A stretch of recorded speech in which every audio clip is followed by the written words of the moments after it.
नमस्कार, मैं हूं आपके साथ अभिषेक पुंडीर। आज फिर से सुर्खियों में क्यों छाई हैं सुप्रिया श्रीनेत, ये बात कुछ लोग भयंकर तरीके से पूछ रहे हैं। तो आपको बता दूं कि एक महिला ने एक महिला का रेट पूछा है, उस महिला का जिसने अपने दम पर अपनी पहचान बनाई। लेकिन गांधी परिवार के साथ काम करने वाले लोग भी शाही हो जाते हैं। जैसे गांधी परिवार में जो जन्म ले लेता है वो प्रधानमंत्री पद का दावेदार हो जाता है, ठीक उसी तरह उनके जो नेता हैं उन्हें भी जमीन से उठकर आए लोगों पर भद्दी टिप्पणी करने का जैसे लाइसेंस मिल जाता है। जो लोग चाय बेचने वाले प्रधानमंत्री को नहीं पचा पाए, वो लोग जमीन से उठकर आई कंगना रनौत को आखिर कैसे बर्दाश्त करते कि बीजेपी ने उन्हें हिमाचल के मंडी से लोकसभा का टिकट दे दिया। कांग्रेस के लिए यह खबर बड़ी दुखदाई साबित हुई और कांग्रेसियों की गंदी जुबान फिसल गई। जुबान इस कदर फिसली कि कांग्रेस की कद्दावर प्रवक्ता सुप्रिया श्रीनेत के ट्विटर हैंडल से पूछ लिया गया कि मंडी में क्या भाव चल रहा है।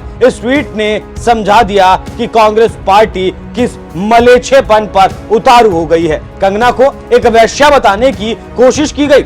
इस ट्वीट के बाद ये सवाल उठता है कि क्या ये राजनीति ही है या फिर खिस्साहट है। कांग्रेस की इस राजनीति से जो बदबू आ रही है, उस बदबू में एक नारा भी लिपटकर बाहर आता है और वो नारा है लड़की हूं, लड़ सकती हूं। आपको याद ही होगा, ये नारा कांग्रेस नेता प्रियंका गांधी ने दिया था उत्तर प्रदेश के विधानसभा चुनाव के दौरान। ये वही प्रियंका गांधी हैं जो लड़की हूं, लड़ सकती हूं के नारे का बोझ अपने कंधों पर उठाकर पहलवानों के आंदोलन में जा धमकी थी। लेकिन आज जब कंगना का सरेआम भाव पूछा गया तो इनकी जुबान सिल गई, मानो फेविकोल का सेवन कर लिया हो। राहुल गांधी की मोहब्बत की दुकान पर ताले पड़ गए क्योंकि उनकी दुकान में इस तरह का सामान नहीं बिकता। उनकी दुकान में वही सामान बिकता है जहां कुछ हिंदू मुस्लिम हो रहा हो या फिर उनकी पार्टी का एजेंडा सेट होता हो। सीधे सीधे अगर वोट मिलते हैं तो उनकी दुकान खुलेगी, नहीं तो उनकी दुकान का शटर बंद हो जाएगा। लेकिन असल में जिन मुद्दों से जनता डायरेक्ट जुड़ती है वहां से राहुल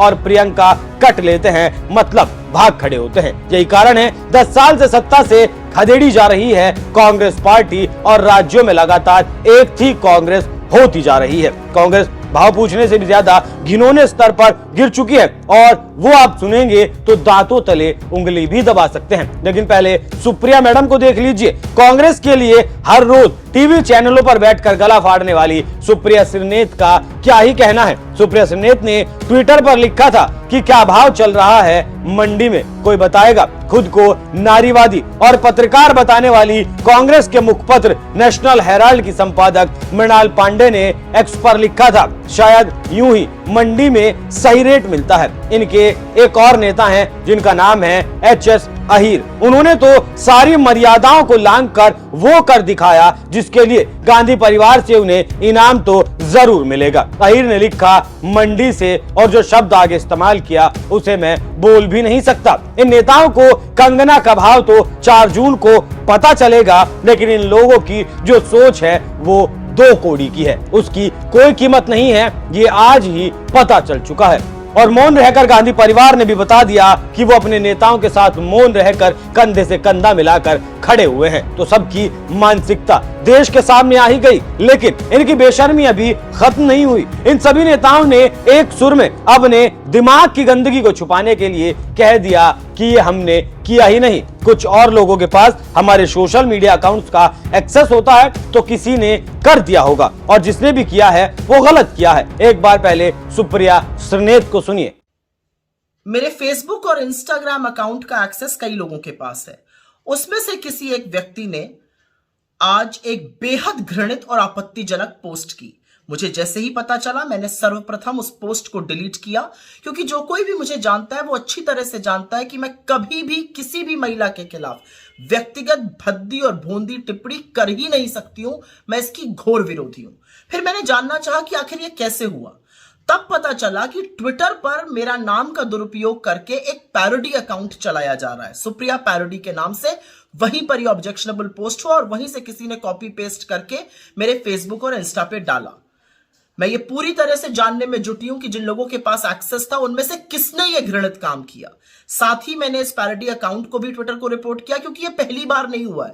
पहले भी मेरे नाम का दुरुपयोग करके जो भूबहू सुप्रिया श्रीनेत का अकाउंट लगता है वहां से अनर्गल टिप्पणियां, भ्रमित बातें कही जाती हैं। मैंने सर्वप्रथम इसको ट्विटर को रिपोर्ट किया और इस अकाउंट को भी मैं बंद कराऊंगी जैसे मैंने बाकियों को बंद कराया है। लेकिन मैं यहां पे बिल्कुल बोलना चाहती हूं कि मैं किसी भी सूरत में सार्वजनिक जीवन में भद्दी भोंडी व्यक्तिगत टिप्पणियों के खिलाफ हूं।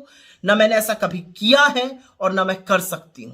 विचारधारा की लड़ाई पुरजोर तरीके से, पूरी ईमानदारी से और पूरी मजबूती से लड़ने में मेरा यकीन है महिलाओं के खिलाफ मैं आपत्तिजनक शब्दों का प्रयोग ही नहीं कर सकती हूं। कंगना का भाव पूछने के बाद सुप्रिया श्रीनेत की यह सफाई आई है। अपनी सफाई में बहुत कुछ सुप्रिया श्रीनेत ने कहा है, लेकिन अगर पोस्ट गलत लगा है तो बताएं कि किस पर इस भद्दे कमेंट को लेकर कार्रवाई की गई और सभी नेता बताएं कि क्या वो खोज पाए हैं कि किसने इनका ट्विटर जो हैंडल था उसका एक्सेस ले रखा था और किसने ये हाईजैक कर लिया और इतने बड़े ट्वीट कर दिए। लेकिन अब तक कोई सामने नहीं आया जो बता सके कि हाँ ये इंसान इस कृत्य का दोषी है।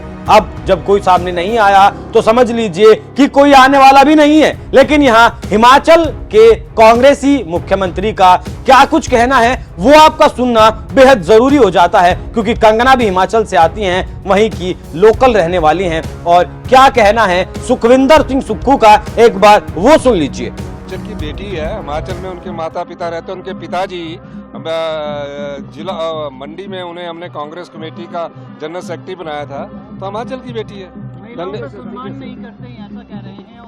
महिलाओं का 1500 रुपया देकर प्यारी बहना महिला सम्मान निधि हमने शुरू की। 18 और महिलाओं के लिए कई योजनाएं हमने शुरू की। महिलाओं की बेटियों की उम्र 18 से 21 साल करने की हमने शुरुआत की। बहुत बहुत धन्यवाद। सुखविंदर सिंह सुक्खू से पूछा गया था सवाल महिलाओं के सम्मान का, और ये 1500 रुपए, 1800 रुपए और 2000 रुपए वाली अपनी योजनाओं का बखान कर रहे हैं। क्या योजनाओं की से महिलाओं का सम्मान होता है? किसी को कुछ नहीं पता, बस बोले जा रहे हैं, भेड़ चाल है, सब चले जा रहे हैं। तो कांग्रेसी क्या सोच रखते हैं वो तो आपको बता दिया, लेकिन अब आप सुनिए कंगना ने जब अपने लिए ऐसे शब्दों को देखा तो उनका क्या रिएक्शन था। कंगना ने इन बेहद भद्दे शब्दों पर ही आपा नहीं खोया और बेहद ही सधे हुए लहजे में कंगना ने जवाब दिया और ट्विटर पर लिखा, प्रिय सुप्रिया जी, एक कलाकार के रूप में मैंने बीते 20 वर्षों में करियर के हर तरह की महिलाओं की भूमिका निभाई। क्वीन में बेहद भोली लड़की से लेकर धाकड़ में एक मोहक जासूस तक, मणिकर्णिका में एक देवी से लेकर चंद्रमुखी में एक दुष्टात्मा तक और रज्जो में एक वैश्या से लेकर थलाईवी में एक क्रांतिकारी नेता तक। वो आगे लिखते हैं, हमने अपनी बेटियों को पूर्वाग्रह की बेड़ियों से मुक्त करना चाहिए। हमें उनके शारीरिक अंगों के प्रति उत्सुकता प्रदर्शित करने से ऊपर उठना ही होगा। और सबसे बड़ी बात यह कि हमें वेश्याओं की चुनौतीपूर्ण जिंदगियों या कठिन परिस्थितियों को किसी तरह के हीनता भाव या बदनामी की नजर से देखने से बचना होगा। हर महिला सम्मान की हकदार है।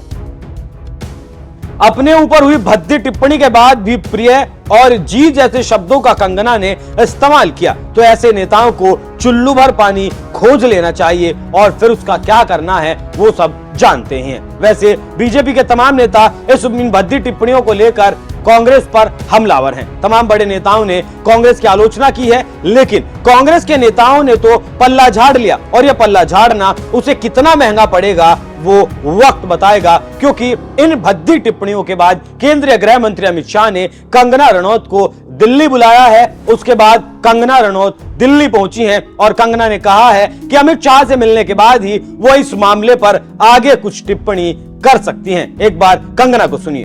आया था मैंने उस पे रिएक्शन दिया है। बाइट कर ले, हम आगे नहीं आ रहे, बाइट कर ले प्लीज। हमने जो है उस पे रिएक्शन दिया है। मेरी जो है, मुझे नड्डा जी ने दिल्ली बुलाया है, उनसे मीटिंग होने के बाद ही मैं कोई प्रतिक्रिया आगे दे पाऊंगी। और आप मंडी से चुनाव लड़ रही हैं, कितनी तैयारी है कंगना जी आपकी?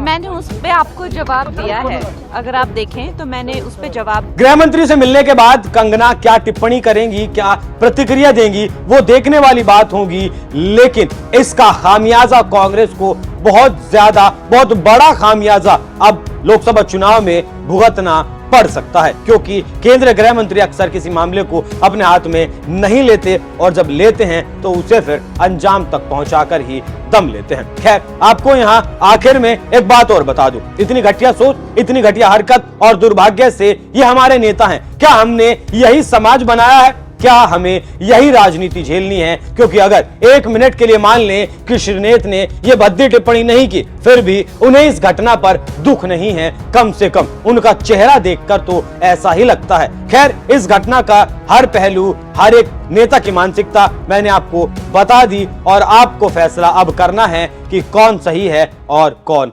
गलत।